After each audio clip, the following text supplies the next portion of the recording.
ধের বাড়া বাল করে বেড়াচ্ছি আমি সারাদিন। লেওরা সেই সকাল থেকে বাসন মাজা ঘর মোছা আর এখন এই গুদের বাজার করা। বাড়ার বাল আমার জীবনটা পুরো শেষ হয়ে গেল।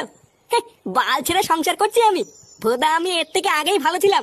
সকালবেলায় বেরোতাম আর মালমুলকে সারাদিন ক্লাবে পড়ে থাকতাম। তা না, বাল করে বেড়াচ্ছি আমি। বালের সংসারে কোন সময় আগুন ধরে দেবা তখন বুঝবে এই ফুটো কি জিনিস।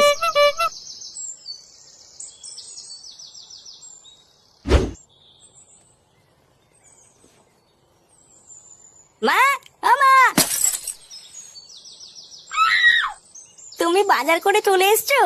না না, আমি আসিনি। এই বাজারটা আমার বাড়ার বাল গিয়ে নিয়ে আসলো। লেওড়া চোখের কি গায়ে মেরে বসে আছে নাকি? বলছি চলো না, আমার হাতে হাতে একটু রান্না করে দেবে। কি হয়েছে?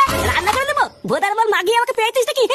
বাড়া সে ভোরবেলা থেকে কাজ করতে করতে আমার গাড়ির চামড়া উঠে গেল, এখন একটু বসতে পর্যন্ত পারিনি। আর আমি এখন তোর সাথে কি রান্না করে দেবো? ভোসা চুদি হাট বাড়া, তোর বালের সংসারে কপাল মারি। যা বাড়া, তোরা গা মারি খাবি যা। লেওড়া রোদের ভিতর থেকে বাজার করে নিয়ে আসলাম, একটু জল লাগিয়ে দেবে কিনা? শালা মাগি বলে কিনা রান্না করতে। খা লেওড়া খা, এবার তোরাই গাল মারি খা।